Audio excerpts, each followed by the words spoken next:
Udah keluar belum hasilnya? Belum. Itu tes apa sih?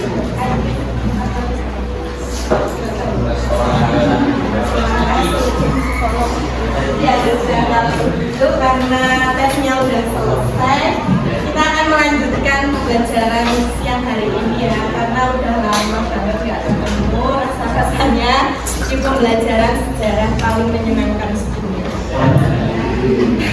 Sebelum mulai, apakah ada yang tidak hadir kelas 1M?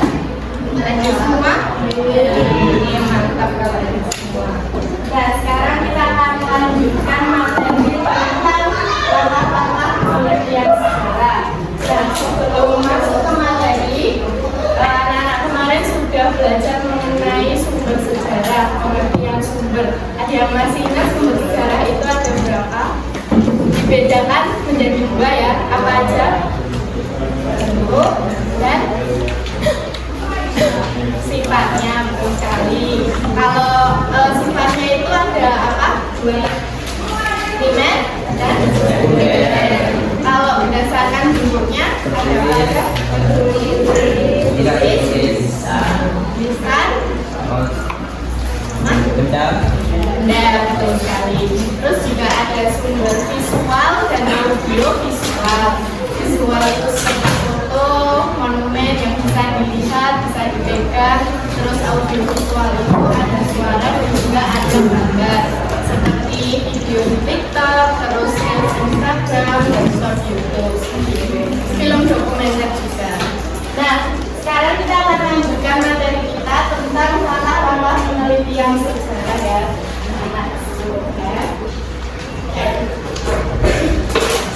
Ya, sebelum masuk ke materi, ada yang tahu gimana apa ini?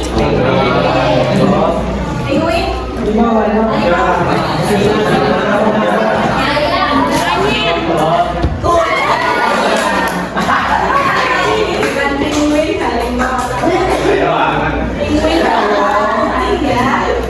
Satu lagi biar teman-teman fokus. Ada yang tahu ini apa?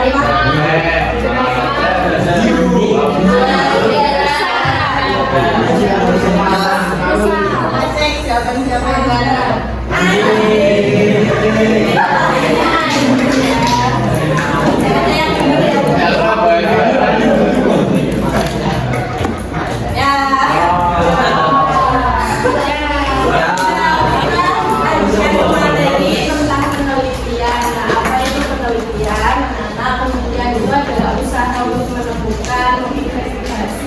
Mengungkap dan menganalisis suatu fenomena atau kejadian dengan tersebut. Setelah melakukan penelitian harus memahami metodenya dulu, caranya bagaimana dan juga strukturnya itu bagaimana.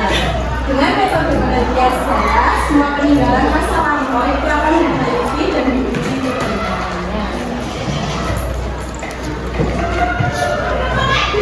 Nah, di sini ada metodologi. Metodologi itu apa? Metodologi sendiri itu merupakan langkah-langkah atau tahapan-tahapan yang harus dilaksanakan dalam penelitian sejarah. Jadi kalau seseorang menyusun penelitian sejarah itu harus melengkapi metodologinya, yaitu langkah-langkahnya.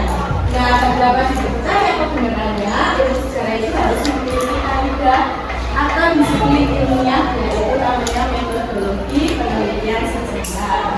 Nah, metodologi penelitian sejarah merupakan suatu proses untuk mengumpulkan, menilai, dan juga menafsirkan sumber-sumber sejarah yang ditemukan ya. Semuanya.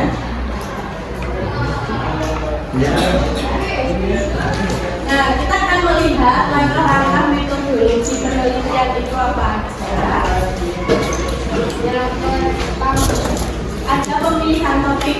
Jadi sebelum melakukan penelitian, seorang penulis atau sejarawan itu harus menentukan topiknya dulu. Topik yang akan dibahas itu apa aja. Jadi jangan asal langsung menentukan membahas A gitu ya. Jadi harus benar-benar topiknya itu matang dulu. Dalam sejarah, penelitian harus memenuhi beberapa persyaratan. Yang pertama itu topik harus menarik.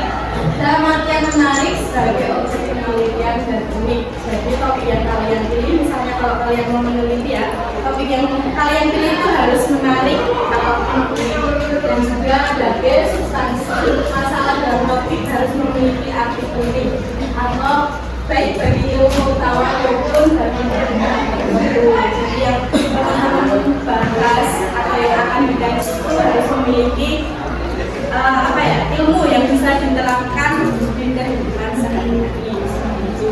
Dan ada C, masalah yang tercakup dalam topik memungkinkan asal menentukan. Terus yang E ada original, yaitu topik yang dipilih merupakan sebuah pembuktian baru atau peristiwa di masa lalu yang benar-benar terjadi, ori, ya. Dan ada F, praktis, data yang dibutuhkan sesuai dengan kemampuan yang dimiliki oleh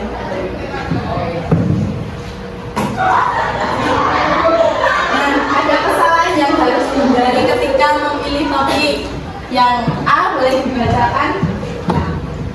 Kesalahan pertanyaan adalah terdapat faktor teoris, konsep, ide, paradigma, praktika, hipotesis atau generalisasi yang lain. Penelitian dapat dilakukan. B. Kesalahan terlalu banyak pertanyaan. Dalam melakukan suatu penelitian akan didapati beberapa hal yang tidak boleh ditanyakan sekaligus. Hal itu akan melatih hasil. Oke, nah yang A itu ada kesalahan kepemian ya, adalah mendapat tanpa teori. Jadi ketika menulis penelitian itu harus menyertakan teorinya, konsepnya itu bagaimana, dan juga paradigmanya, hipotesisnya, dan juga generalisasinya, kesimpulannya itu harus ditulis. Kesalahan yang harus dipilih ketika memilih topik. Jadi kesalahan pertanyaan yang bersifat yaitu suatu pandangan secara hitam putih atau seolah-olah sejarah hanya memiliki dua kemungkinan, padahal seorang sejarawan yang baik akan membuka kemungkinan secara objektif. Oke, terima kasih. Nah, yang terakhir ada kesalahan pertanyaan yang bersifat dikotomi atau suatu pandangan sejarah hitam putih atau dalam gampangannya itu ambigu ya, jadi memiliki dua artian seperti itu ya. Nah, yang kedua, kalau yang pertama tadi pemilihan topik, yang kedua ada heuristik atau pengumpulan sumber. Jadi kemarin kita sudah membahas sumber dan ternyata di sini ada juga pengumpulan sumber. Heuristik merupakan suatu tahap dalam penelitian sejarah, ini merupakan tahapan terakhir dari kegiatan penelitian untuk penulisan sejarah. Ini historiografi ini merupakan tahapan terakhir ya. Setelah historiografi ini mungkin peneliti bisa mengupload penelitiannya itu ke dalam berbagai website ataupun ke dalam link-link yang memuat tentang jurnal atau artikel penelitian yang dikaji. Di sini juga ada 3 penyajian penelitian dalam bentuk tulisan. Kita akan mengerjakan tugas. Jadi nanti kita akan tugas kelompok 2, 3, 4, 5, 6 saja. Jadi ibu akan bagikan lembar kertas ada 3 dan juga amplop yang dalamnya itu puzzle. Nanti anak-anak 10F akan menyusun puzzle ini, yang di dalam puzzle tersebut ada berbagai pertanyaan yang akan dijawab oleh kelompok. Nanti jangan lupa tulis nama kelompok dengan kota kelompoknya ya.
Gitu.